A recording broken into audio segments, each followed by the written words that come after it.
صلاة الله وسلام على من أوحي القرآن وأهل بيته الكرام وصحبه ذوي القرآن صلاة الله وسلام على من أوحي القرآن وأهل بيته الكرام وصحبه ذوي القرآن سلام الله والرضوان على من نظم القرآن بقلب خالص نوى محب الراغب القرآن فطوبى من تعلم وبعد علم القرآن صلاة الله وسلام على من أوحي القرآن وصحبه ذوي القرآن ودام عند كل حين مرتلا تلا القرآن مجودا وخاشعا ومفهما معنى القرآن وعاملا جميع ما حوى ومقتضى القرآن صلاة الله وسلام على من أوحي القرآن وأهل بيته الكرام وصحبه ذوي القرآن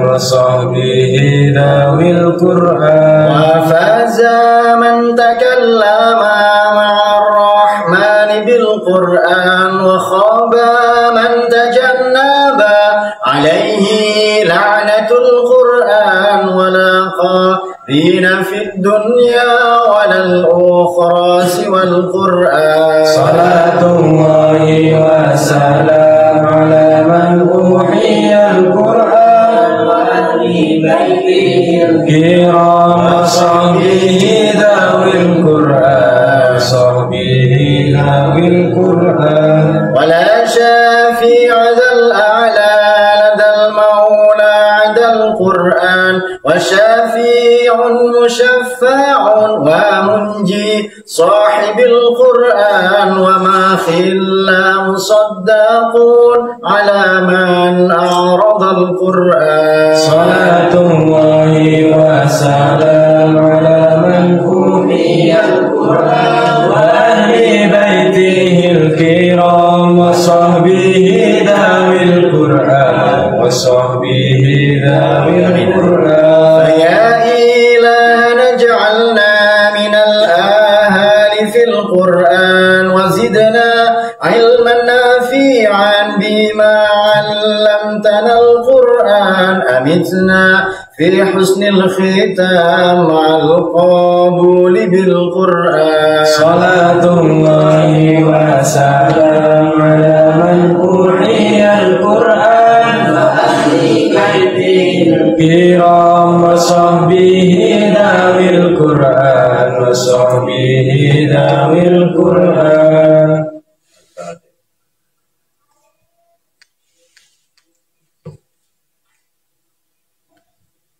Bismillahirrahmanirrahim. Salatu wassalamu ala sayyidina Muhammad Rasulullah wa ala alihi wasallam. Subhanaka la ilma lana illa ma 'allamtana. Rabbi shrah li sadri wa yassir li amri. Baik, kita akan mengkaji. Mohon maaf, Rabu kemarin saya tidak ngaji karena lupa ya saya pergi. Oh, saya di Kalimantan Selatan. Baik. Namanya juga pria panggilan ya kan, sekali pergi. Oke, tapi jangan lama-lama, kalau kelamaan nanti anaknya manggil. Bismillahirrahmanirrahim, kita akan ngaji tentang karakteristik pemimpin. Dalam hal ini yang dimaksud adalah kiai dan beberapa propaganda mengenai pesantren, tuduhan-tuduhan ada feodalisme, kemudian kiai ini menerima amplop ya kan, tuduhan imanuhum fi amplopihim atau fi rekeningihim, kiai ini tukang kawin ya kan, pesantren ini eksploitasi anak-anak suruh ngecor dan lain. Oh, itu banyak lagi lah ya tuduhan-tuduhan seperti itu. Tapi sebenarnya mula-mula jangan gue ada baca terus dikit.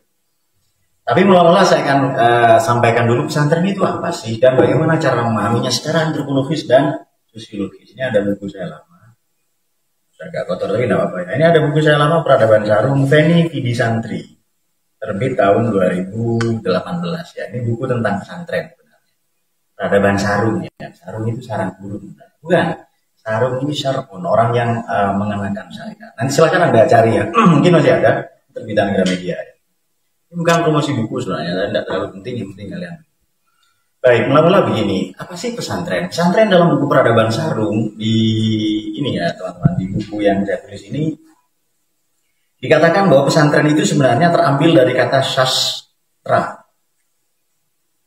Sastra. Jadi di buku ini dikatakan, ini yang ngasih komentar Profesor Brescia, Said Agus Siras, ya, Romo Suseno yang dan yang ngasih pengantar adalah Profesor Nadir Sahusen, ya. Teman kami atau teman saya ketika saya masih di Australia. Oke, jadi mula-mula begini. Pesantren ini terambil dari kata sastra. Sastra maknanya adalah kitab suci. Orang yang mempelajari sastra, orang yang mempelajari sastra disebut sastri. Dan mereka, tempat di mana mereka belajar disebut pesastrian atau pesantren. Lembaga pendidikan tertua sudah ada sejak 1569. Tapi yang konkret itu 1601 juga sudah ada. Artinya lembaga ini sudah 600 tahun lebih usianya. Belum ada republik. Dan kita tahu para ulama, para santri, kaum sarungan, merekalah orang yang turut serta mendirikan republik ini. Jumlah sarjana waktu itu, sarjana, scholar itu hanya 54 orang dalam catatan Eka Budianta. Selebihnya kaum santri, kaum sarungan. Yang digorok, yang banyak dibunuh, 65 juga sama. Artinya, dan setelah bangsanya merdeka, bangsa ini melupakan kaum sarungan. Akhirnya kiai-kiai ulama ini santri bikin di pedalaman. Seperti kita, ini kan dekat kuburan kan pesantren kita. Jadi pesantren tepi kubur ini ya. Di pedalaman dan kota negara sibuk mempercantik kota saja. Artinya yang peduli kepada pendidikan kaum lemah, kaum tertindas, di oppressed education itu sebenarnya dilakukan kepada kaum tertindas ya, kepada kaum proletar itu sebenarnya para ulama. Dalam tradisi Jawa, benda yang dikeramatkan atau sosok yang dimuliakan disebut kiai. Kadang itu keris, kadang itu banyak ya senjata-senjata, kadang pusaka dan seterusnya, kadang beduk ya disebut kiai. Kiai itu sosok yang dimuliakan. Nah, itu sejarahnya, latar belakangnya. Nah, kemudian Pak, apakah ada kiai atau pesantren yang feodal? Sebenarnya hampir di seluruh Indonesia ini feodal. Di perusahaan, di mana-mana. Di mana-mana. Feodalisme terjadi di mana? Mental menjilat biasanya. Mana yang lebih feodal? Mental menjilat, kemudian white collar crime, politik kerah, kejahatan kerah putih. White collar crime, white collar itu kerah putih, maknanya kejahatan yang dilakukan oleh orang-orang elit ya kan. Nah, saya akan kemukakan, saya sudah nulis makalah tentang feodalisme, dan ini saya kemukakan dalam kuliah saya, salah satunya di UIN. Saya akan tunjukkan.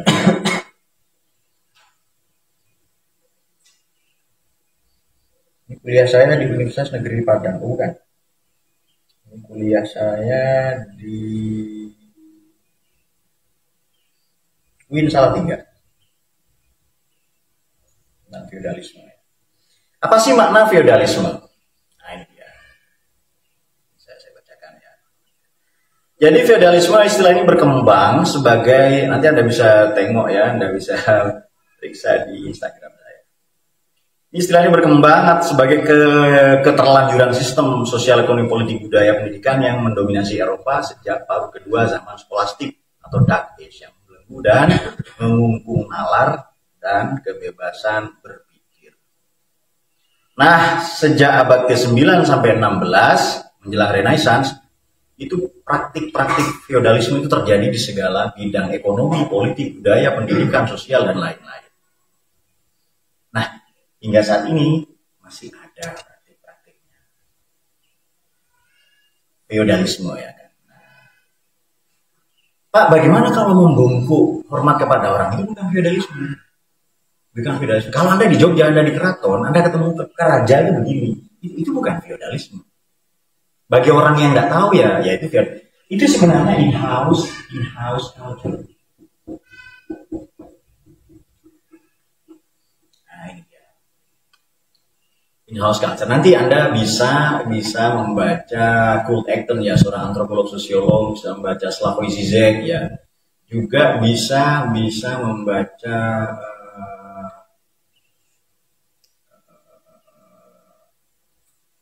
bukunya Emily Durkheim tentang La Vida Maomé, sejarah hidup Muhammad. Bahwa Muhammad adalah SAW, beliau menyebutnya Maomé, La Vida Maomé, yang nulis Emily Durkheim. Muhammad adalah orang yang menghapuskan kesukuan, dan beliau orang yang menerapkan kesetaraan atau egalitarianisme pertama. Jadi ketika Nabi Muhammad sudah melakukan itu abad ke-6, tapi dunia gelap lagi abad ke-9 ketika Islam mengalami pencerahan, menguasai dunia, justru Eropa dalam kegelapan. Pramudian Antatur menggugat sedemikian rupa praktik feodalisme dalam satu mahakaryanya, yakni Bumi Manusia. Nah, kemudian filsuf terbesar beberapa dekade sebelumnya, filsuf terbesar Nusantara yakni Tan Malaka juga menggugah kesadaran budi kita, kesadaran budi bangsa ini dalam magnum opusnya yakni Madilog ya. Sayangnya tidak banyak di antara kita yang mengkaji ini, bahkan dianggap terlarang dan lain-lain. Kenapa sih pemerintah tidak menjadikan buku Madilog ini sebagai bacaan wajib? Nah, nanti teman-teman praktek-praktek jahiliyah ini silahkan mengacu di Quran, diulang 4 kali. 1 Dhonnal Jahiliyah, Al-Imran 154, Hukmal Jahiliyah, Al-Maidah 50, dan Tabarrujal Jahiliyah, Al-Ahzab 33, dan Hamiyat Al-Jahiliyah di surat Fatah ayat 25. Oke. Praktik-praktik feodalisme ini berkembang atau tumbuh subur di negara yang illiterate. Jadi di negara-negara sana ya. Nah, di negara-negara seperti itu praktik feodalisme ini berkembang besar. Nah, sampai-sampai di pesantren juga gitu. Sebenarnya feodal ini kan kepemilikan tanah atau sumber daya industri, sumber daya energi dan lain-lain. Kan awalnya begitu saja. Yang merentangkan jarak antara tuan tanah atau lord dan vasal. Vasal ini pelayan. Itu saja. Makanya nanti Karl Heinrich Marx itu menolak itu dengan Klassenstreit, dengan pertentangan kelas, dalam bahasa Jerman Klassenstreit. Dengan pertentangan kelas, bahwa bangunan ini ada dua, kata Karl Marx. Ada bangunan bawah. Bangunan bawah ini orang ekonominya harus kuat. Ada bangunan atas, Überstuben dalam bahasa Jerman. Silakan Anda ekonominya kuat, baru setelah ekonomi tertata, perutmu kenyang, tidak mikir lagi perut atau lapar dan lain-lain, kok bisa bicara ekonomi, politik, filsafat, budaya dan lain-lain, moneter dan seterusnya, IT dan lain-lain setelah kamu makan. Nah, tapi menganga merentang jarak di antara kaum mustadafin, kaum tertindas, proletar, dan mustaqdirin, kaum borjuis. Jadi ada, ini bahasanya ahli syariat ya sebenarnya, dan menurut ahli syariat ini hebat sekali. Kalau Anda bicara revolusi Iran, jangan lupakan nama ahli syariat. Mungkin kalau kita bicara revolusi Iran tahun 79 itu kita ada nama Ayatollah Khomeini. Tapi jangan lupa seorang aktivis, anak muda, ideolog namanya ahli syariat. Nah, kata ahli syariat itu ada semua nabi itu marxis. Karena nabi membela mustadafin melawan mustaqdirin. Mustadafin ini kaum proletar tertindas, mustaqdirin borjuis, pabrik, korporasi dan lain. Pertanyaannya sekarang, ketika ini terjadi di Indonesia, kiai di pihak mana? Pesantren di pihak mana? Jawab.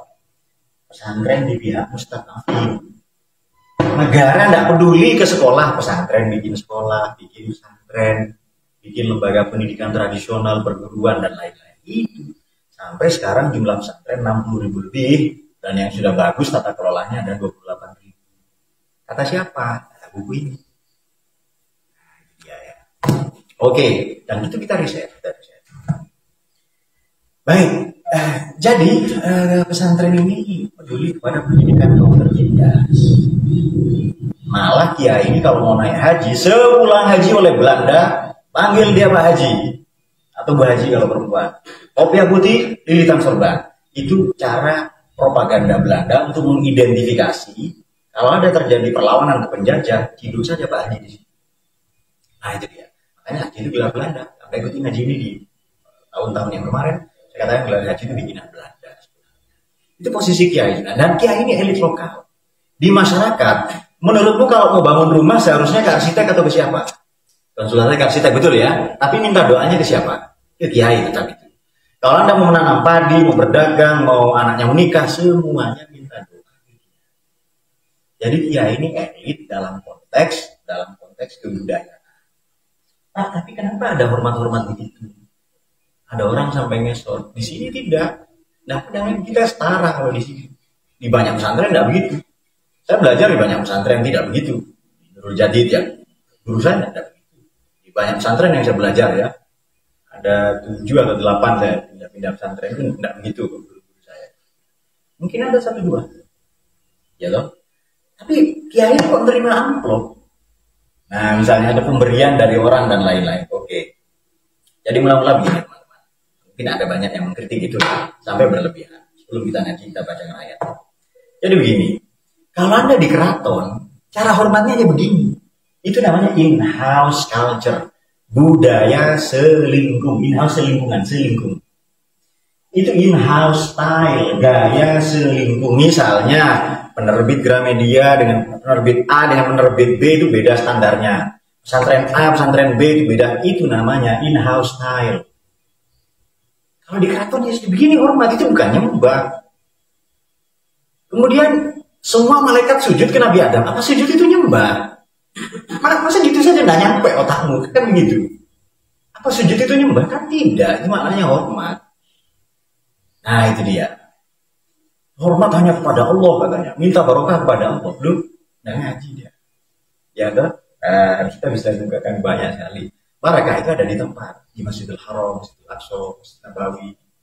Di tempat-tempat suci yang belajar di masjid. Itu ada barakahnya semua.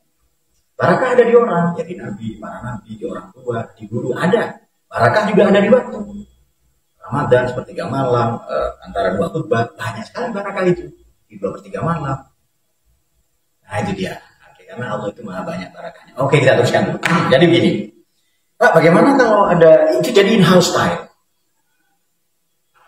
Beberapa orang-orang sini ya, orang sini, sakit semua itu minta air ke saya. Dia mengira air itu menyembuhkan penyakitnya. Ya kita harus mengedukasi. Pak, bukan saya sembuhkan, Pak.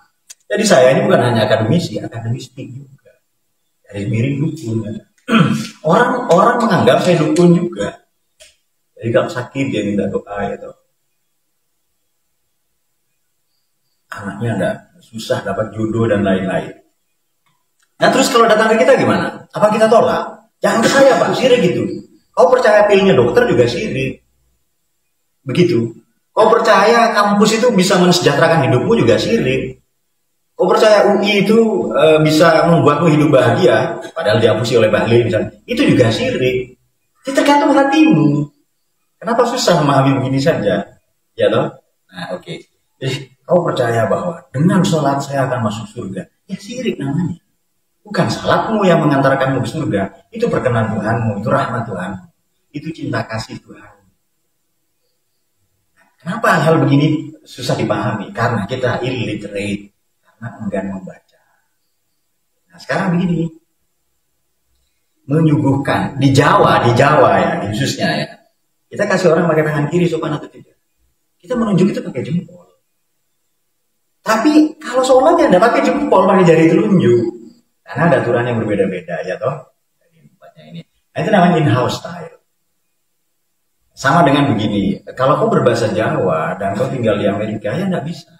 Pak, ucapan selamat ulang tahun itu yang betul bagaimana Pak? Apa barakallahu fi umrik atau bagaimana? Loh, ketika saya di Amerika ya barakallahu fi amrik, bukan fi umrik. Nah, begitu kan ya? Hal-hal sepele sebenarnya ya. Kadang apa ya?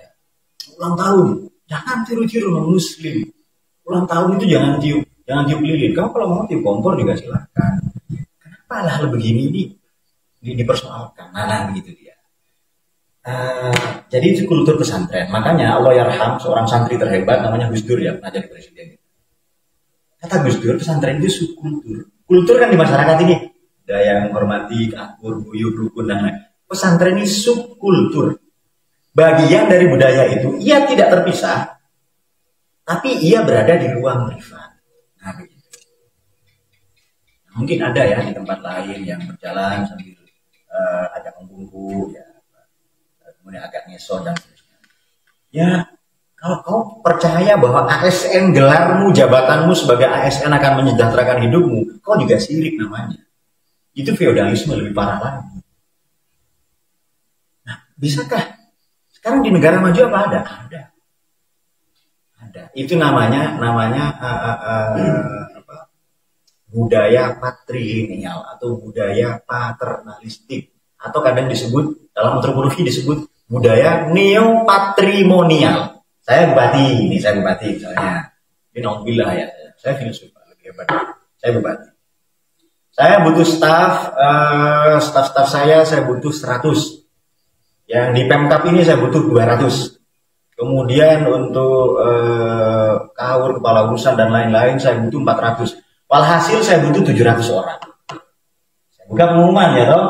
Lowongan Pemkap Kabupaten Malang membutuhkan ini ASN 700 orang. Dalam politik neopatrimonial semuanya ikut tes. Tapi yang lulus hanya orang-orang pilihan. Itu budaya neopatrimonial. What's wrong here? In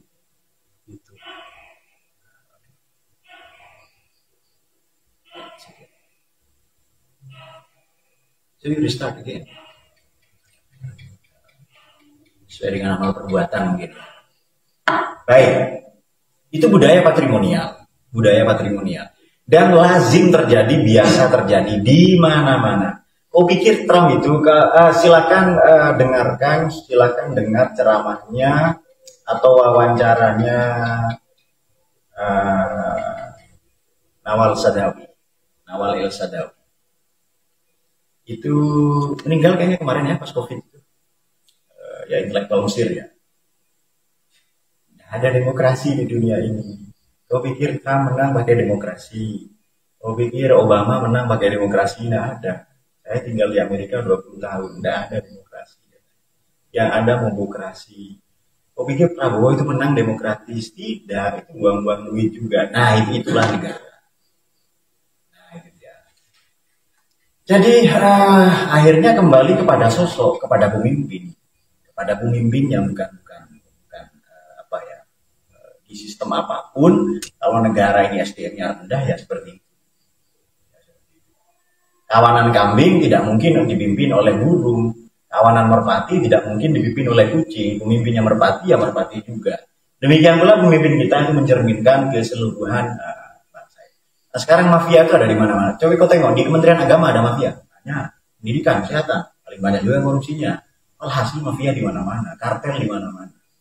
Penyelenggaraan haji tahun-tahun kemarin mafia juga. Nah, kita sekarang sudah hidup di era terbuka seperti itu. Nah, bagaimana Pak kalau ada orang oknum misalnya, ini pribadi, misalnya minta dihormati berlebihan, orang suruh cium kakinya dan lain-lain. Nah, itu sudah pribadi. Ya, kalau saya tidak mau, saya rasional. Gitu. Jadi berita-berita misalnya propaganda yang dilakukan salah satu stasiun TV dalam hal ini Trans 7 yang sudah minta maaf dan lain-lain, ya ini namanya generalisasi, dipukul rata semuanya. Padahal tidak semua pesantren. Ini pesantren filsafat. Kita membaca buku-buku tinggi. Di samping juga kita kuning. Nah itu dia ya. Nah menyamaratakan semua pesantren dengan narasi seperti itu sama dengan mengabaikan peran pesantren sejauh ini. Pesantren ini didirikan negara ini didirikan salah satunya oleh para ulama. Karena sarjana, silakan baca catatan Eka Budianta. Sarjana hanya 54 orang, selebihnya santri. Itu orang Katolik yang nulis. Kenapa saya pakai data dari orang? Dia lebih akurat. Bukan Islam yang klaim, bukan. Nah, itu dia ya. Oke, jadi budaya pesantren ini kata Wayan Gus Dur itu bukan budaya, tapi subkultur. Bagian dari budaya. Kenapa? Di situ ada in-house style, ada in-house culture. Sama dengan budaya orang Minang, berbeda berbeda, budaya orang Batak berbeda, ya kan. Kemudian budaya orang Solo misalnya berbeda, ya. Nah, itu dia. Juga Solo satunya, Solo Wesi, dan itu juga berbeda. Dan demikian seterusnya. Kenapa hal begini sulit kita paham? Sekarang pertanyaan begini, kalau Nabi Muhammad lahir di Jawa, pakai batik atau pakai gamis? Senjatanya pedang atau keris? Kalau beliau lahir di Cina, di Tiongkok, sipit atau tidak? Matanya beliau? Pasti sipit. Pasti makan, kalau lahir di Jawa, makan pecel sunnah. Kenapa hal begini susah dipahami? Makanya, untuk mengcounter mereka yang begitu-begitu, saya nulis buku Nabi Muhammad bukan orang Arab. Dan memang Nabi Muhammad bukan orang Arab. Nanti silakan Anda baca ya. Jadi karena kita jengah juga, kadang muak juga pada orang yang sok kepingin jadi Arab, dia di Indonesia. Dawir cari duit atau menjualan cuan di Indonesia, tapi kepingin jadi Arab, budaya Arab. Kenapa harus malu mengakui kita Indonesia? Nah, bahwa pesantren ini dianggap kurang baik, ya nggak apa-apa. Pesantren itu dalam buku ini saya katakan adalah matahari dalam sistem tata surya keindonesiaan dan keislaman. Bahwa di luar sana ada matahari lebih baik, ada banyak matahari, itu tidak pernah membuat pesantren, matahari bernama pesantren menjadi padam. Ya ini pendidikannya tidak sempurna, pasti ada banyak kekurangannya, kan begitu. Pejabat-pejabat di Jakarta, pejabat kita itu produk pendidikan, betul ya? Pertanyaannya, Anda sudah puas dengan mereka? Jawab. Itu kan pejabat kita pilih, ya toh. Maling kita pilih 5 tahun sekali, kata Socrates itu. Yang legislatif dikasih eksekutif kan tif semua. Tif dalam bahasa Inggris maling kan. Ya oknum lah, tapi banyak. Apakah kita sudah puas dengan para pejabat kita di Jakarta itu? Rohim, jawab itu. Padahal mereka produk pendidikan. Berarti ada yang salah dengan pendidikan ini. Ada yang kurang. Integritas moral. Di Indonesia ini ada filsafat, sabda, pandita, ratu. Sabda itu policy, kebijakan untuk rakyat, lambangnya alun-alun. Yang menjaga sabda di sisi barat adalah pandita, lambangnya masjid, ulama. Kadang sisi kanan kiri ada gereja, ada vihara, ada pura dan lain-lain. Di sisi timur ratu itu pendopo, kantor bupati, wali kota dan seterusnya. You still get a problem with it. You still get a problem.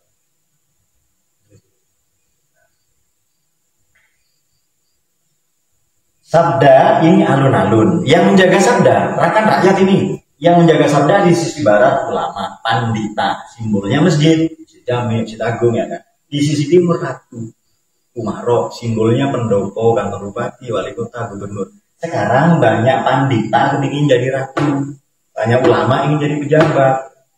Ya itu limbung masyarakat akhirnya. Ini kritik juga ya. Tidak ada. Saya sangat keras mengkritik pesantren, mengkritik kiai yang mereka rame-rame nyalek, calon bupati. Itu silakan personal. Bahkan kalau saya lebih ekstrim lagi, begitu Kiai Ma'ruf Amin jadi wapres, dia bukan kiai, politisi. Begitu selesai, kiai lagi, begitu. Nah itu dia. Nah, dia sudah pakai fasilitas negara, pakai uang kita dan seterusnya. Nah, ini pendapat pribadi loh ya, bahwa Anda banyak nggak suka ya nggak apa-apa, tapi inilah ngaji. Oke. Jadi teman-teman, mereka yang menyudutkan pesantren, ya enggak apa-apa. Katanya pesantren tidak ada didaktik, metodik, tidak ada kurikulum. Yang kita baca buku fikih dari mana?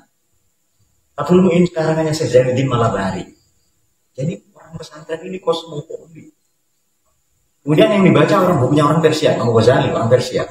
The Five of Religious Sciences, ya Ahmaduddin. Yang kita baca Al-Fiqh Ibn Malik. Bahkan kita membaca bukunya Ibnu Bajjah, Ibnu Tufail, Al-Farabi. Kita membaca si Ibnu Khaldun. Ini ilmuwan-ilmuwan dunia yang dibaca di pesantren. Kita di sini berbahasa Inggris. Saya berbahasa Inggris, Prancis, Jerman, Arab ya. Masih dibilang kolot hanya gara-gara sarungan. Iya toh? Saya ngasih kuliah di Amerika, apa dianggap kolot juga? Kan tidak. Berarti banyak yang keliru, banyak yang salah paham, mengeneralisir pesantren dianggap kolot dan lain-lain. Oke, itu dia ya. Narasi mereka adalah sebagaimana direkam dalam surat Al-Qalam, kita mulai dari ayat 8. Fala tuti'il mukadzibin. Jangan kau ikuti para pendusta. Pada Nabi ini ya. Mereka mendustakan ayat-ayat Allah ya. Waddu law tudhinu fayudhinun. Waddu lau tudhinu. Mereka waddu, mereka menginginkan agar kau bersikap lunak. Dari kata mawaddah. Lau tudhinu, seandainya kau bersikap lunak, ya kaidhinun, mereka akan bersikap lunak juga. Dan seterusnya. Baik, fala tuti' kulla hallafin mahin. Nomor 1, jangan kau ikuti Muhammad hallaf yang bersumpah palsu, mahin yang berihanah, merendahkan orang lain. Ini propaganda. Baik, kita kembali ke sejarah Perang Dingin. Perang Dunia Kedua, Perang Dunia Kedua sampai Perang Dingin. Ketika Hitler ini menjadi pemimpin tertinggi waktu itu di Jerman, dia mengangkat seorang menteri urusan propaganda namanya Joseph Goebbels. Ini untuk menceritakan yang baik-baik saja. Kalau zaman dulu namanya Rhapsody, kalau zaman sekarang namanya buzzer. Menteri urusan propaganda. Nah, itu dia. Di Rusia ada orang namanya Anatoly Lunacharsky. Ini sama orang yang ditugasi untuk melakukan propaganda. Baik propaganda politik, sosial, dan lain-lain. Di zaman Fir'aun orang seperti ini juga sudah ada, namanya Haman. Ya. Namanya Haman. Jangan diteruskan. Banyak Haman di Indonesia ini banyak. Haman Besar Panjaitan, ya Haman Bakil banyak kali ya. Ada yang nanya, Pak, bagaimana kalau melontar jumroh pakai batu bara katanya? Tambang dulu di Kalimantan. Oke, kita teruskan. Oke, you may leave it Jidan if there is a problem. There is problem. Tapi nanti berikutnya disiapkan lebih baik, ada dua timnya, ada 2 orang. Oke, thank you very much. Sudah bagian saja. Bismillahirrahmanirrahim. 1, halaf. 2, mahin. 3, hamas. Wailul likulli humazatil lumazah. Wailul likulli humaz. Hamz ini hams. Kalau kita mengucap hamzah, itu ada suara yang terdorong keluar. Berarti mendorong. Tujuan ini jangan kau ikuti orang yang 1 bersumpah palsu, mahin, menghina, merendahkan, hamas, mendorong atau menjatuhkan orang lain. Nah, ini dia. Allah sumpah terus. Yang paling banyak bersumpah kira-kira politisi atau bukan? Politisi, ya kan? Ya, kemudian mahin, yang banyak menghina siapa? Oke, ya selebgram misalnya, politisi juga. Hamas, mencela, mendorong ke bawah agar orang jatuh ya. Kemudian masya'in binamim, berjalan kemana-mana menebar namimah, adu domba. Siapa itu? Siapa? Ya politisi juga yang banyak. Pak, tapi kalau ada kiai yang seperti itu sudah diingatkan oleh Nabi Muhammad, wailul lil ummati min ulama isu ya tafsirah dari tijaratan rohanian kesehibla Allah tijaratan. Ini sahih dalam semua riwayat hadis. Jadi kalau Anda membuka Bukhari, Muslim, Tirmidzi, Nasai, Ibnu Majah, Darqutni, Ahmad, Abu Dawud, dalam Al-Hakim, semuanya sahih. Termasuk di Al-Hakim ya, dalam Mustadrak al-Sahihain itu juga sahih hadis. Wail, celaka, sengsara, menghadapi malapetaka, menghadapi musibah besar-besaran. Siapa diumati bagi umat Islam sekarang? Nabi katakan 14 abad yang lalu, gara-gara siapa? Min ulama isu, gara-gara perilaku pseudo ulama. Banyak pseudo ulama. Nggak ngaji tiba-tiba jadi penceramah. Nggak ngaji tiba-tiba jadi ustaz, jadi gus misalnya. Apa dan seterusnya ya. Hanya cerita karomah toh, banyak Habib ya, dongeng terus isinya ya kan. Nggak ada ilmiah-ilmiahnya. Mereka lah yang sebenarnya penyebab kemunduran Islam. Mereka itu yattakhiduna hadzal ilma, menjadikan ilmu agama tijaratan sebagai komoditas, barang dagangan, robhan li anfusihim, sebagai demi keuntungan pribadi. La rahallahu tijaratan. Allah tidak memberi keuntungan mereka sebenarnya ya. Rugi sebenarnya defisit mereka. Kita sudah diingatkan oleh Nabi akan ada ulama, karena ulama juga manusia. Jadi kalau ada 1, 2 misalnya yang kurang baik, ya jangan dipukul rata. Begitu. Nah itu dia ya. Nah, ini agar kita lebih objektif ya kan. Pak, politisi ini musuh. Ada yang baik, ya banyak. Nabi Muhammad juga statesman, negarawan. Nyalek boleh atau enggak? Nabi Yusuf juga nyalek. Pilihlah saya. Saya orang terpercaya. Begitu. Saya Koyun Amin. Bukan Pak Jokowi, Pak Maruf Amin, bukan ya. Koyun Amin, bukan. Kuat dan punya integritas moral. Artinya kalau Anda punya kemampuan enggak apa-apa. Nah itu dia. Karena Anda mau jadi ratu. Sekarang Anda pandita. Ya kan? Maka pemimpin terbaik seperti kata Plato adalah philosopher king. Pemimpin itu harus filsuf ya, di negara utama di Al-Madinatul Fadilah. Kalau tidak berbahaya sekali. Oke, yang kedua adalah 1, 2, 3 hama, 4 masyainan kemana-mana mengadu domba, mana il khairi menghalang-halangi orang berbuat baik, mu'tad dan melampaui batas serta asim pendosa. Waduh.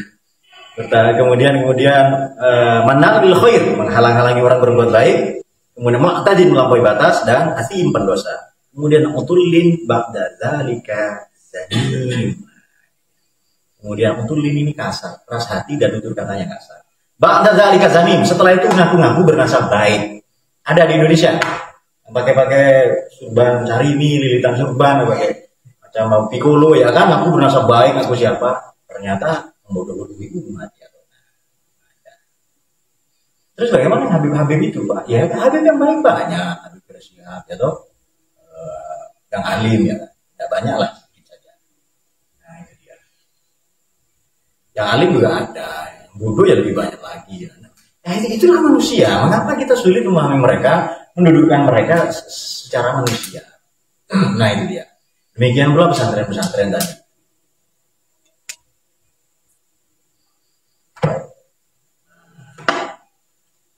Tapi mereka yang tidak tahu ya akan menyalah-nyalahkan itu. Ya di pesantren kita belajar filsafat, di pesantren filsafat. Baca buku-buku teks kuno yang filsafat itu yang klasik. Sehari-hari makan minum filsafat di sini. Ya kan? Apakah pesantren seperti ini lebih baik daripada pesantren yang lain? Ya belum tentu. Mungkin kebutuhan pesantren A fikih, kebutuhan pesantren B hadis. Kalian ada yang ahli hadis ya, ahli hadis semua. Kebutuhan pesantren B adalah kebutuhan pesantren C adalah tafsir ya. Di sini filsafat. Ya sudah itu saja. Beda-beda saja. Dan orang salah menganggap pesantren jenisnya hanya dua. Salah pola yang klasik, tradisional dan modern. Pesantren itu jenisnya ribuan, sebanyak jumlah kiainya. Bukan dua. Oke kalau mau diidentifikasi 3 ya. Klasik, modern, mixer ya, campuran misalnya dan. Tapi pesantren ini gayanya, in-house style-nya ribuan. Ada 60.000 pesantren. Berarti 60 pesantren itu jenisnya ada 60. Sudah paham ya. Jadi ini propaganda dilakukan oleh mereka. Dulu propaganda dengan puisi, dengan syair, lalu propaganda dengan berita-berita. Sekarang begini saja.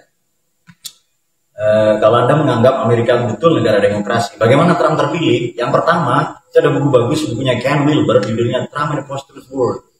Trump dan politik post-truth, pasca kebenaran. Itu bukunya Ken Wilber. Ken Wilber ini sembunyi 20 tahun. Begitu Trump presiden, langsung nulis buku. Itu filsuf ya. Trump and the post-truth world. Trump dan politik post-truth pasca kebenaran. Bagus sekali ulasan di situ. Jadi Trump menang dengan politik sara, American first. Semua imigran akan dipulangkan. Trump lupa bahwa orang kulit putih di Amerika itu pendatang yang asli orang India. Kemudian di Amerika merdeka gara-gara Mesir pribumi. Indonesia merdeka gara-gara Mesir pribumi. Demikian pula Australia merdeka gara-gara Mesir pribumi namanya aborigin. Terus begitu. Israel merdeka gara-gara Mesir pribumi namanya Palestina. Konflik ya, tapi baru senjata ceasefire ya, senjata Israel nanti konflik lagi. Karena itulah watak mereka. Kau kira Prancis itu sama? Apa Prancis negara demokrasi? Tidak. Sejak Louis XVI dalam revolusi Prancis itu mati di guillotine, sudah ceritakan ya. Dia mati bagaimana? Di revolusi Prancis itu mirip-mirip dengan revolusi kita kemarin ya. Kondisi Indonesia kemarin pajak tinggi, gaya hidup para pendeta, bangsawan, negarawan itu galugalan atau mewah dan seterusnya. Sementara rakyat tertindas kan itu. Pajak naik. Kalau dari revolusi.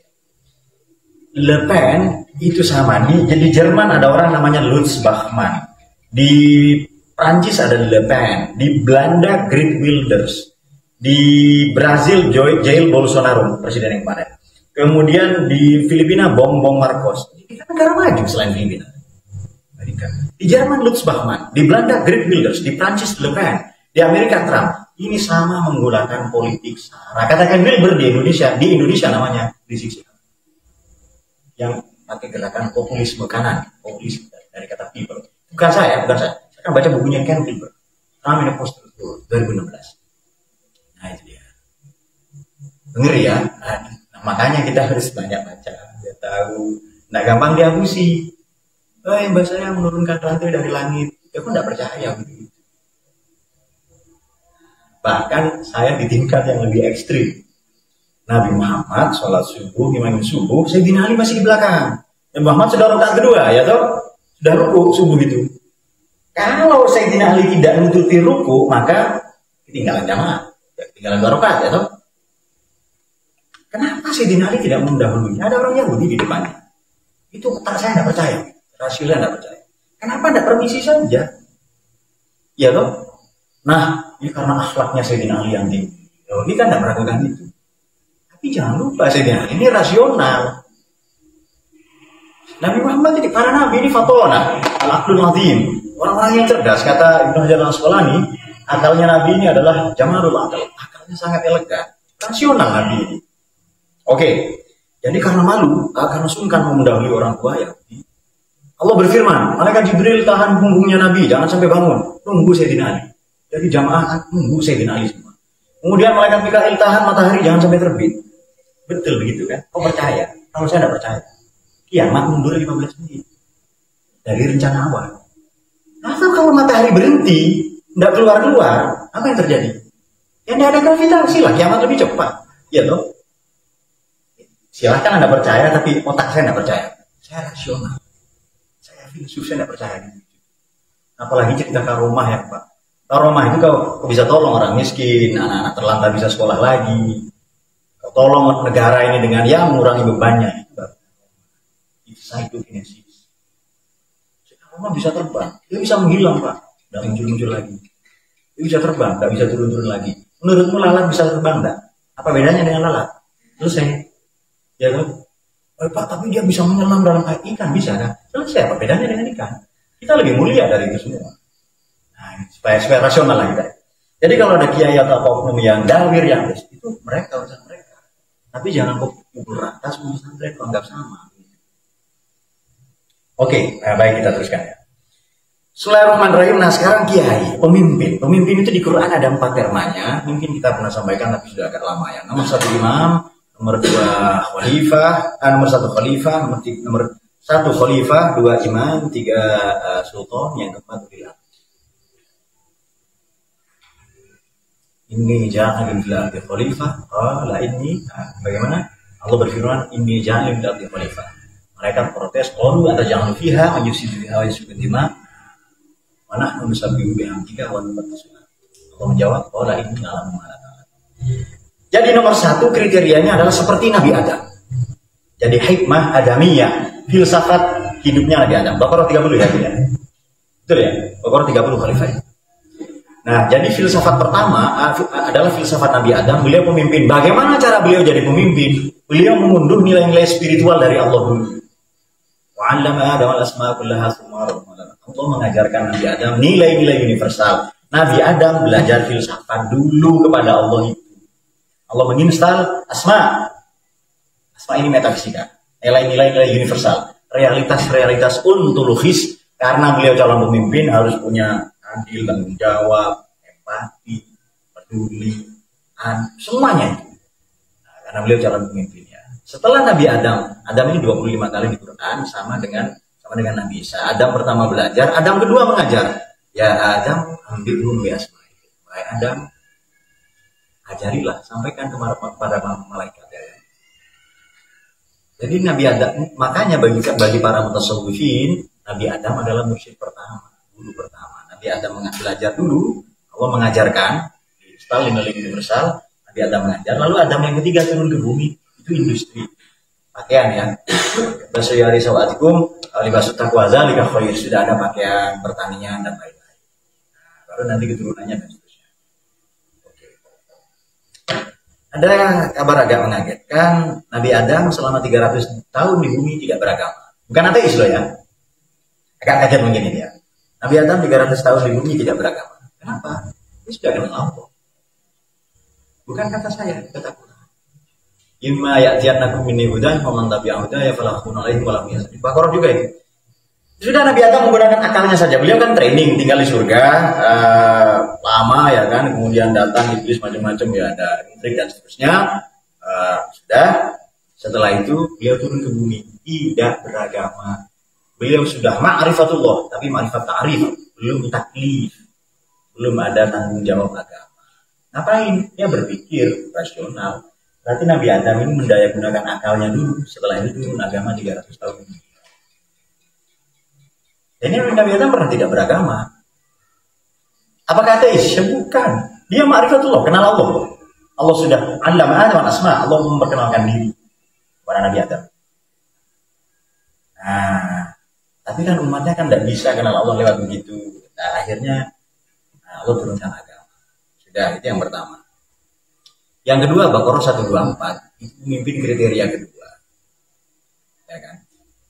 Memimpin kriteria kedua itu adalah wa idh tala Ibrahim rabbuhu bi kalimatin fatammahu qala inni ja'altu lin-nasi imama qala min dzurriyyati qala la yanalu ahdi dzalimin. Allah menguji untuk sampai kepada level. Jadi untuk jadi khalifah belajar filsafat dulu. Khalifah ini khalifah maknanya belakang atau perpanjangan tangan Tuhan yang datang kemudian setelah Tuhan. Perwakilan Tuhan di bumi itu khalifah. Manifestonya belajar filsafat dulu asma. Baru yang disampaikan ke malaikat itu epistemologi. Aksiologinya, nilai-nilainya ada di bumi setelah dia bikin industri, bikin pertanian dan lain-lain. Ini tahapannya ya, supaya kita punya. Ini hikmah adamiyah, filsafat hidupnya Nabi Adam. Sudah, kita silakan ngaji beberapa bulan kemarin hikmah Nabi Adam sudah. Lalu kita belajar dari hikmahnya Nabi Ibrahim. Jadi hikmah Ibrahimiyah, filsafat hidupnya Nabi Ibrahim. Apa itu? Ini telah Ibrahim rabbuhu bi kalimatin fatammahu. Ketika Allah menguji Nabi Ibrahim dengan kalimat, ujian banyak sekali. Sampai sepuh tidak punya anak, menghadapi bintiran despotik namanya Namrud, ya kan, bapaknya sendiri atau wakilnya itu pamannya tidak mau masuk Islam atau tidak mau terima tauhid atau ajaran monoteis ya. Kemudian nanti Allah perintahkan beliau membangun Ka'bah ya. Begitu punya anak kecil disembelih, itu semua fa'atammahunna ditunaikan dengan sempurna. Kenapa? Karena Allah punya misi, qala inni ja'altu lin-nasi imama. Ibrahim apa akan mengangkatmu menjadi imam. Makanya Nabi Ibrahim ini di Quran disebut umat, bukan hanya imam. Karena amma ya'mu imaman, seakar kata itu. Tapi Nabi Ibrahim berdoa, Tuhan jangan saya saja, anak-anak saya juga. Qala wa min dzurriyyati. Setelah Allah menjawab, qala la yanalu ahdi dzalimin. Ibrahim perjanjianku denganmu tidak berlaku bagi keturunanmu yang Nah, pemimpin yang ketiga, ini Sultan. Itu ada di Isra 80.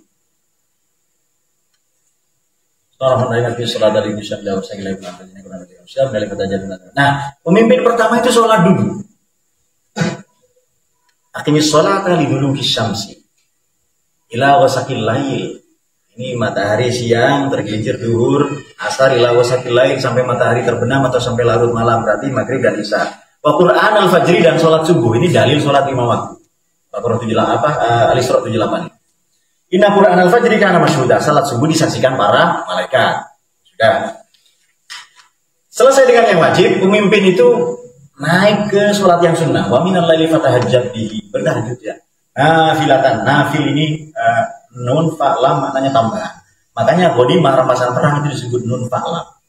Yas'alunaka 'anil anfal. Sholat yang tambahan dari sholat fardu namanya sholat nafilah atau nawafil itu jamaknya.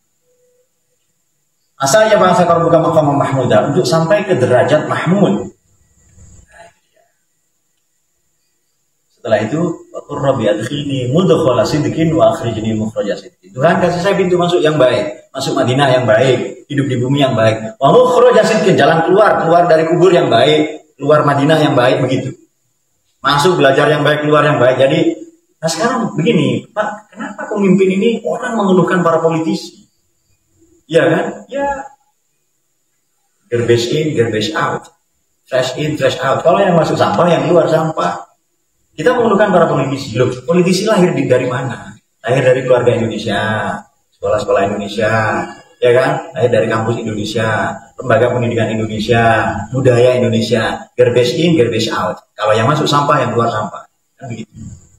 Ya kita nggak bisa nuntut mereka. Kita begini juga loh. Ya SDM kita diperbaiki dan tidak usah menunggu mereka. Makanya pesantren tidak menunggu pemerintah untuk membangun lembaga pendidikan sampai berjumlah 60.000. Independen. Anda ada sumbangan, ya Sebagian ada lah kalau sekarang. Ya toh? Dan itu sudah ada 600 tahun. Bahkan membidani lahirnya negara ini, republik ini. Republik ini didirikan oleh 54 sarjana. Selebihnya kiai, ulama, pesantren ya, dan seterusnya. Terus ada yang menghujat apa ya, enggak apa-apa. Mereka enggak ngerti in-house culture tadi. Sudah. Qala la yanalu ahdi dzalimin. Allah berfirman, perjanjian Ibrahim denganmu tidak berlaku bagi keturunanmu yang zalim. Nah, kemudian waja'alni min ladunka sultanan nasira. Nah, itu dia. Karena hanya sultan lah nanti yang bisa mendatangkan kebaikan. Qul ja'al haqq wal batil, ayat berikutnya 81, al batil kana qulna sayyidul Qur'an ma huwa syifaa'un wa rahmah. Berarti ini hikmahnya Nabi Muhammad. Jadi filsafat Muhammadiyah, bukan ormas loh ya. Nomor 1 khalifah itu filsafat Nabi Adam, kemudian imam filsafat Nabi Ibrahim, sultan itu filsafat Nabi Muhammad karena masuk Mekah dan keluar dari Mekah dan masuk Madinah.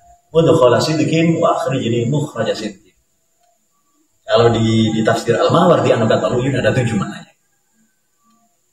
Baru nanti setelah itu Al-Imran 79. Ya latihan bagaimana? Ati ya latihan ati Allah wa ati Rasul wa ulil amri minkum. Pemimpin yang keempat itu ulil amri. Jamak dari kata wali, yang punya wewenang. Dalam konteks kita kalau sudah kita mengunduh nilai-nilai Nabi Adam dalam hikmah adamiyah, dalam Al-Baqarah 30, nilai-nilai Nabi Ibrahim dalam Al-Baqarah 124, dan nilai-nilai Nabi Muhammad ya. Berarti dari khalifah ke imam ke sultan, maka kita layak menjadi ulil amri yang keempat. Ya ayyuhalladzina amanu ittaqu atiullaha wa atiur rasul wa ulil amri. Ada 2 ati, taat ke Allah mutlak, taat ke Nabi diikuti dengan bernegara. Allah maknanya bernegara, beragama, taat kepada Nabi maknanya bernegara. Wa ulil amri. Ulil amri di mushola ya. Pimpinan mushola. Negara ya pimpinan negara dan seterusnya. Baik, kemudian lalu posisi kiai itu di mana? Posisi kiai itu di mana? Yang mana? Pertanyaannya sekarang, ulama warasatul anbiya. Ini kritik juga ya. Ini otokritik bagi para ulama. Para nabi ini hidupnya enak atau enggak menurut kalian? Enak enggak hidupnya para nabi? Nabi Adam diusir, Nabi Nuh dimusuhi anaknya, dimusuhi istrinya, Kan'an, dan istrinya Nabi Nuh namanya Nuh ya, namanya Waliyah. Kemudian Nabi Lut juga dimusuhi istrinya, Nabi Ibrahim dibakar hidup-hidup. Nah, ada yang enak hidupnya Nabi. Lah kok sekarang pewarisnya ada hidup enak? Nah, ini otokritik ini. Mencurigakan kalau ada orang kiai ngaku ulama, ngaku pewaris para nabi kok hidupnya enak, gaya hidupnya mewah. Nah, ini kritik. Jadi saya ngaji itu objektif ya. Ini juga otokritik untuk saya sendiri. Saya tidak senang beli mobil, saya beli mobil sekaligus supirnya. Beli kereta sekaligus masinisnya. Setelah saya pakai, saya tinggal aja. Orang kaya ya kan. Old money. Orang kaya lawas ya old money gitu ya. Jadi sih kalau saya habis pakai kereta, saya tinggal saja. Terus sudah saya peduli. Betul ya? Fit, kok kaget? Oh kereta. Bahkan saya pernah naik pesawat terbesar. Airbus A380 yang penumpangnya 800 itu, yang 2 deck, yang 2 tingkat. Ini pesawat terbesar ya. Sudah. Ini model bintang 5. Kalau kelas 1, saya kan ekonomi. Bukan kelas 1 ya, ada kelas bisnis. Baik, Nabi Sulaiman ada katakan, Pak, Nabi Sulaiman ini enak hidupnya. Nabi Sulaiman ini tidak makan sebelum semua rakyatnya makan, manusia, jin, binatang. Kemudian beliau tidak istirahat, buatan sehari tidak tidur sebelum rakyatnya tidurnya. Jadi kan Nabi Sulaiman ini pantau ya. Ada lampunya lah pesantren luhur ini. Ngapain ini? Cepat matikan lampunya kalau jam 11, takut Nabi Sulaiman patroli nanti. Nah itu dia. Lalu dia bersuara lamon nanti. Oke, itu dia mungkin beberapa ya. Nah, lalu posisi santri ini bagaimana? Itu juga agak mengherankan ya kalau ada orang hidupnya berlebihan dan lain-lain. Tapi ada contoh sufi itu hidupnya juga bahkan kaya sekali. Seperti namanya, ada yang tahu namanya siapa? Imam Abul Hasan Asy'adzili. Imam Abul Hasan Asy'adzili kaya sekali. Nah, ulama memang harus kaya agar tidak repotin umat nanti. Imam Abu Hanifah punya pabrik 9, perusahaan 9, marmer, tekstil, kebun apel, kebun mangga, kebun anggur. Kaya sekali. Begitu anak kecilnya, anaknya itu baru bisa baca Fatihah, langsung sowan Imam Abu Hanifah ya, imam mazhab, mujtahid pula. Sowan ke gurunya, ke ustadznya itu. Ustaz, makasih sudah ngajarin anak saya. Ini hadiahnya unta merah terbaik. Nah, itu dia. Dan sekantong uang masuk ke pinggir. Baru ngajarin Fatihah. Jadi kalau cuma ngasih amplop ya wajar lah itu. Harus sedikit-sedikit juga itu. Tapi saya belum pernah ingat kalian pernah ngasih amplop ke saya. Saya tidak ada itu. Dan tidak begitu. Karena kita ini pendidik. Nah, mari kita buka Al-Imran 79. Ini pendidiknya.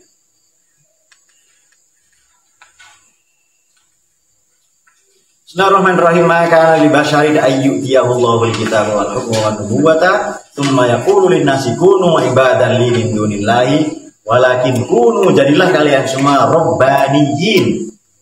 Jadilah kalian semua santri. Rabbani itu santri atau ulama yang kriterianya bima kuntum tu'allimuna al-kitab wa bima kuntum tadrusun. Ini santri ini membaca kitab suci, mengamalkannya, mengimplementasikannya. Tadi santri apa? Santri apa? Dari kata sastra.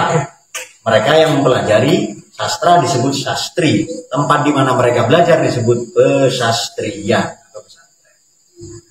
Itu ulama ya, di Quran ada ulama, rabbaniyin, rabbaniyun dan ahlul dzikr. Ada tiga namanya. Nah, jadi bagaimana mendudukan persoalan ini? Ya mungkin ada oknum kiai yang seperti itu. Mungkin ada kiai yang namanya manusia. Saya tidak, saya filsuf. Saya dari dulu paling tidak senang dipanggil Gus, Ustadz, ya itu mana? Ustadz itu dari kata Persia namanya Istad. Istad itu orang yang dikebiri, maaf ya, dikebiri kelaminnya karena melakukan pelecehan seksual kepada muridnya. Maka dipanggil Istad. Kau senang dipanggil Ustadz itu? Nah, kiai itu keris, ya, wah, benar-benar keramat gitu ya toh. Nah, saya pernah potong rambut ini. Rohim mana? Nah, potong rambut Madura. Habis Jumatan dia masih pakai sarung ya. Ustadz sampean. Begitu kata si Madura. Terus udah aja potong rambut terus ya. Mungkin lah nggak nanya Ustadz Iqbal juga tahu ya. Di mana dekat apa? Selatan rumah sakit itu. Tigaan dia di situ ya. 5 menit kemudian Ustadz ini kan begitu ya. Maksa banget gitu ya. Enggak, kata saya.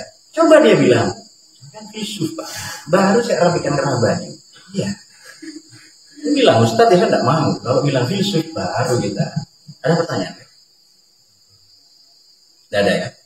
Baik, itu saja, terima kasih ya. Jadi, ya jangan gampang terpedaya oleh isu-isu murahan seperti itu ya. Bagaimana kalau ada orang mendiskreditkan? Begini dia. Bagaimana kalau ada orang mendiskreditkan pesantren, Pak? Pertanyaannya, bisakah Anda meludahi langit? Iya toh? Apakah langit harus membuktikan bahwa dirinya tinggi? Nggak usah. Kalau ada orang meludahi langit, kena mukanya sendiri, kecuali dia ngeles. Jadi nggak usah tersinggung. Itu marah, tersinggung ya kan. Boykot ya kan. Biarin aja, kenapa sih? Karena orang kalau sudah dilevelkan, pemimpin pertama adalah khalifah, pemimpin kedua imam. Kalau sudah di level sultan, santai. Kalau sultan sudah datang, kan ada di Quran sultanan mubina, sultanan nasiro, sultanan mubin, banyak sekali. Mubina nasiro, 37 kali di Quran itu. Nah nanti kalau sudah sampai di level itu, waqul ja'al haq wa zahaqal batil innal batila kana zahuqa. Nanti kebenaran akan menentukan jalannya. Ya hanya karena negara hukum ya silahkan yang menuntut dia silahkan. Saya tidak hormat. Dan jurnalisme ini harus positif seharusnya, bukan menyudutkan dan lain-lain. Apakah itu betul keteledoran Trans 7? Saya tidak gampang percaya sama teledor-teledor itu. Sengaja ada aktor intelektual di belakang itu. Pak, Jepang ini baik Pak, Bank Indonesia sampai tahun 80. PLTU, pembangkit listrik tenaga uap, PLTA dibantu Jepang semuanya Pak. Kok percaya Jepang baik? Ya tidak percaya, mereka mau jualan TV sama radio dan listrik, colokin apa? Sampai tahun 90 jalanan dibantu Jepang. Sampai 95 pertengahan Soeharto mundur banyak dibantu Amerika. Aspal itu Jepang yang kasih banyak sekali, sampai 60%. Baik hati kakak kita, saudara tertua, Nihon Banzai, hidup Jepang. Nippon tulisannya, cara bacanya Nihon. Iwan Banjai bukan.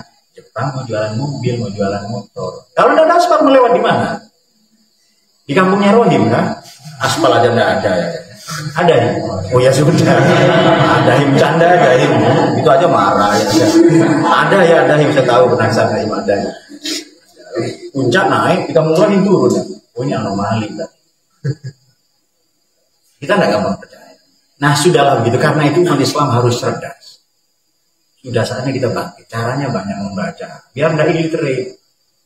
Kita ini malas baca, nomor 2 terburuk di dunia, tapi paling lemah di media sosial. Ya kan? Gampang baper. Ditipu apa, BSSI apa, Indonesia nangis, kalah nangis ya. Ngapain? Ya toh? Ada euforia MBG. Saya orang pertama, mungkin bukan orang pertama. Sejak bunyi MBG, saya paling benci dengan bunyi-bunyi gratis itu saya tidak suka. Makan bergizi gratis, itu uang rakyat, jangan kau sebut gratis, Pak Prabowo, ya toh? Itu tidak gratis, itu uang rakyat. Jangan sebut gratis, makan bergizi. Sebenarnya beracun juga ya toh? Ya sudah, makan gitu saja, makan bergizi uang rakyat, kan enak nyebutnya. Berarti kita makan uang kita sendiri. Makan bergizi gratis. Tapi yang mental-mental gratisan senang. Itu uang rakyat, jangan gua sebut gratis. Terus kalian senang. Ini akan terus ya. Itu dananya diambil dari pendidikan itu. Pendidikan militer diambil semua, dimasukkan di situ. Lebih besar dari anggaran pendidikan. Dan saya pernah ke Papua. Di Papua pendidikan, memberi hati. Sekolahnya kayu, masuk jam 10, jam 12 pulang, banyak jalan kaki. Kenapa enggak bangun sekolah di sana? Iya toh? Itu yang terjadi. Nah, santri sudah saatnya menguasai dunia ini. Baca lagi, banyak baca, banyak belajar filsafat ya, agar tidak gampang diakusi, ya, tidak gampang ditipu dengan narasi-narasi seperti itu. La tajibullah halla fi mahid hamazin masya'ib bin amim,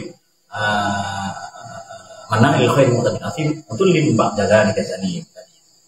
Mana Al-Qalam 10 sampai 12 tadi. Itu kan teknik propaganda. Terus dilakukan dulu rapsodi, sekarang namanya buzzer. Karena itu saya mengambil jarak. Saya tidak bermedia sosial. Semua media sosial dikelola teman-teman. Saya tidak nonton TV sudah 15 tahun. Dan saya baik-baik saja. Di rumah saya hanya ada buku. Dan saya merasa lebih sehat hidup saya. Nah itu dia. Suatu ketika, pesan itu kan saya jarang buka HP sebenarnya. Pesan itu saya hapus semua. Ada santri temannya Ustaz Muhyiddin. Pak, dihapus semua pesan itu Pak. Ya, pesan di WA, ada semua saya hapus semua. Berapa hari sekali saya hapus. Dihapus semua. Kaget ya. Terus, pesan namanya jadi pulsa enggak dia? Enggak, oh ya udah. Kalau jadi pulsa saya simpan. Enggak jadi pulsa ya biarin dihapus saja. Ya toh? Nah, karena bagi Rohim disimpan itu. Ini pesannya biasa Pak, tapi kenangannya mahal ya. Dan kenangannya maksiat ya. Baik, penjelasan singkat semoga menjadi tambahan ilmu barakah manfaat di dunia dan akhirat. Jadi bismillah kita mulai cerdas lagi ya. Banyak membaca, rajin membaca, dan kita bisa menguasai dunia dengan itu. Sebagaimana dulu generasi pertama abad ke-8 kita pernah menguasai dunia selama 500 tahun, nyaris bahkan 600 tahun dengan mempelajari filsafat, dengan menguasai sains dan teknologi dan seterusnya. Sekarang harusnya begitu lagi. Karena itu warisan Islam tidak hanya ilmu-ilmu manqulat, tafsir, hadis, fikih tidak, tapi turos kita adalah ilmu maqulat, ilmu rasional, filsafat, mantik, saintek, komputer dan lain-lain. Bahkan Imam Ghazali sudah katakan itu di bab 1 Ihya itu sudah katakan, ayo belajar ada ilmu yang ada ilmu al-ilmu ilman mahmudun wa matmum fal mahmudun nau'an fardu ain fardu kifayah nau'an bidaruri wa bitaruhi ma bidaruri ilmu tib wa ilmu hisab ma bitaruhi ilmu najarah wa ilmu khiyadah wa ghairihi.